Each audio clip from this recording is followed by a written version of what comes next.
नमस्कार समस्त साहित्य अनुरागी मनहरूमा म सरोज बस्नेतको तर्फबाट म आज एउटा कविता वाचन गर्न गइरहेकी छु। शार्दूल विक्री छन्द कविता रहेको छ। कविताको शीर्षक छ चम्पा। र कविताका रचयिता हुनुहुन्छ भूपी सरोवर, सिगास्तिन बैतडी, हाल सिन्धुपाल्चोक भनेर आफ्नो ठेगाना लेख्नु भएको छ। उहाँको चम्पा शीर्षकको कविता यसरी सुरु हुन्छ।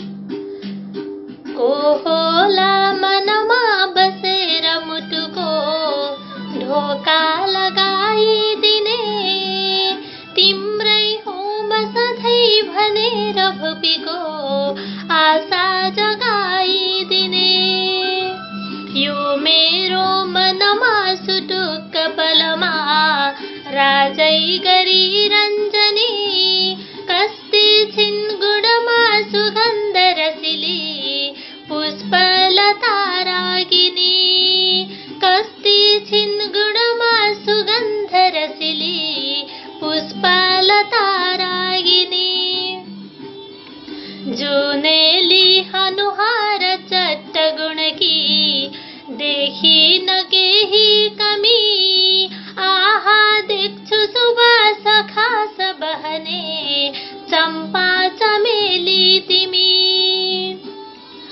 भोतै सुन्दर जो छ लोक दुनिया, त्यस्तै तिमी छौ परी, लोभै लाग्छ तिमी सधैँभरि उसै मुस्कानले सुन्दरी, लोभै लाग्छ तिमी सधैँभरि उसै मुस्कानले सुन्दरी।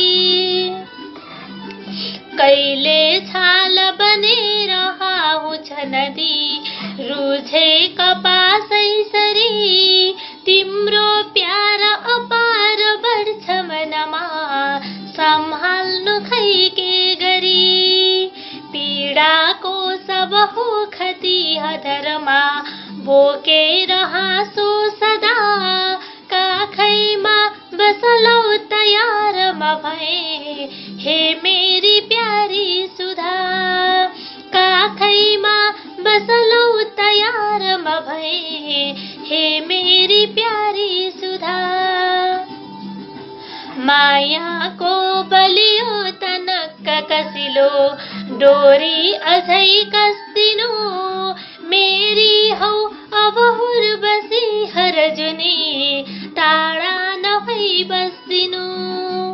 नाता हो पिरती अनन्त मुटुको आशा भरोसा ममा, मात्रै हुन्छ भनेर आऊ दिलमा हे मेरी प्यारी लता, मात्रै हुन्छ भनेर आऊ दिलमा हे मेरी प्यारी लता।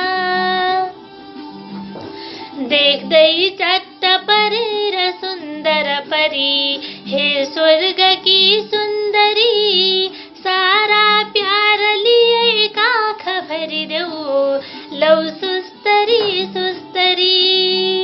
चिन्ता केही नगरेर आऊ दिलमा, नाचेर लौ रागमा, बाँधी राख्छु जुनी अनन्त पिरती, आए तिमी काखमा, बाँधी राख्छु जुनी अनन्त पिरती, आए